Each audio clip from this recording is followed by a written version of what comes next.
اللي حصل مع خالد المرة دي ما يتحكيش إلا بلسان واحد عاش وشاف بعينه العجب في بلد اسمها زيكولا.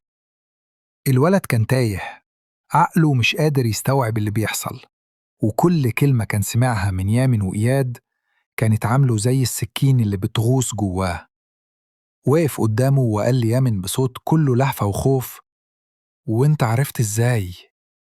يامن ضحك كده ضحكة باردة وقال له وهو بيبصله في وشه: وشك شاحب يا خالد، باين عليك التعب، وكل ما يقل ذكائك وشك بيصفر كده وتبان عليك العلة.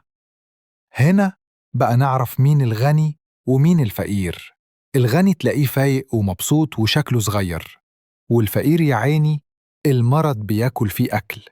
ولما يقرب يوم زيكولا يجوا العساكر يجمعوا المريض من أهل المدينة ويودوهم للطبيبة أسيل، وهي اللي تختار التلاتة الأشد فقرة. خالد سمع الكلام ده وشه قلب أبيض وقال في نفسه: دي بلد مجانين. وسابهم جرى كأنه بيهرب من قدر مكتوب. كان نفسه يصدق إن ده كابوس، بس كل حاجة حواليه كانت بتقوله إن دي الحقيقة. الناس بترقص وتضحك والمزيكا شغالة، وهو وسط الزحمة بيتخبط فيهم، لا بيبص لحد ولا بيعتذر. كل اللي في دماغه باب زيكولا، لازم يخرج. ولما وصل لقى الباب مقفول والعساكر واقفين كأنهم تماثيل حراسة. قرب من واحد منهم ضخم الجثة وقال له وهو بيترجى: أنا عايز أخرج. العسكري ضحك وقال له بسخرية: تخرج؟ خالد قال له بعصبية: أيوة أخرج. ضحك العسكري بصوت عالي وقال لزميله: شوف يا أخي، سكارى حتى بعد المهرجان جايين يقولوا عايزين يخرجوا.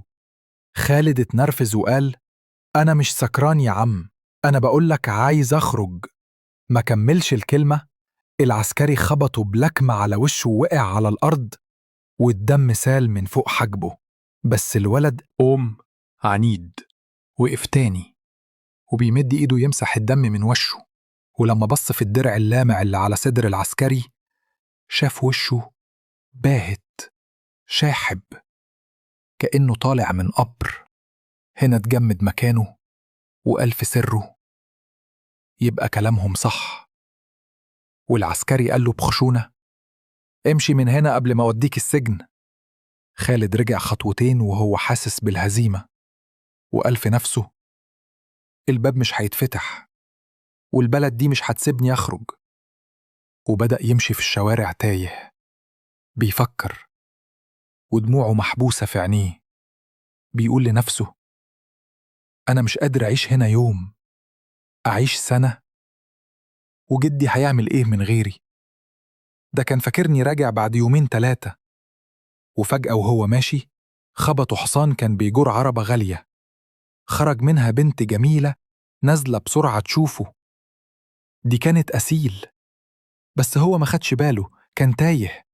سابها ومشي وهي تنادي عليه: استنى استنى.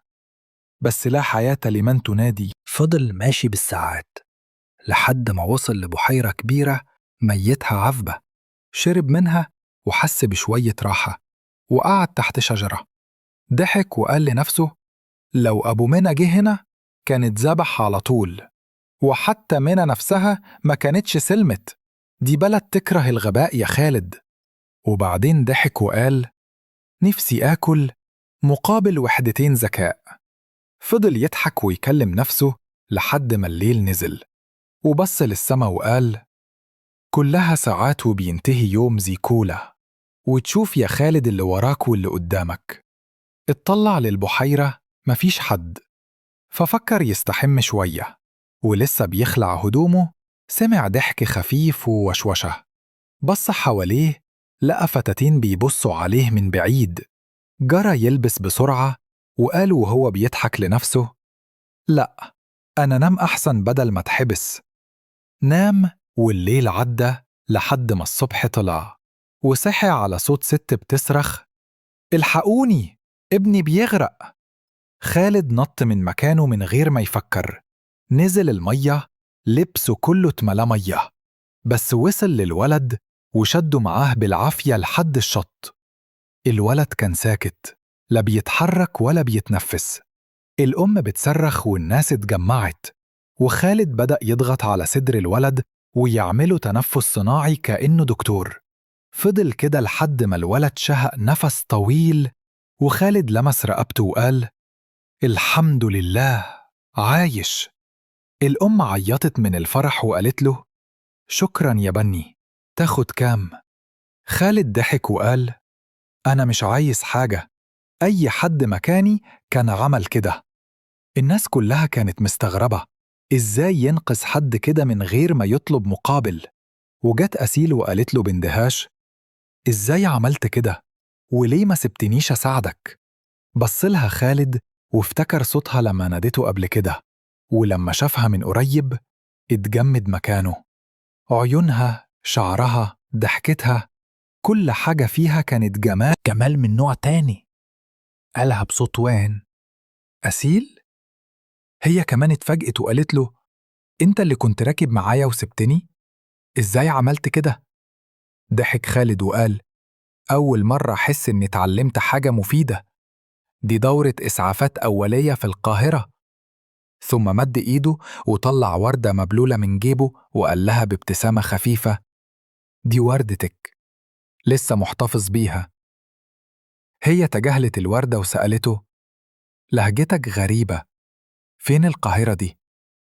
ضحك وقال: دي قصة طويلة قوي، بس باختصار أنا مش من زيكولا. دخلتها بالغلط والباب اتقفل ورايا. سكتت أسيل لحظة كأنها بتفكر في حاجة قديمة، بعدين قالت له بهدوء: مثلي تماماً،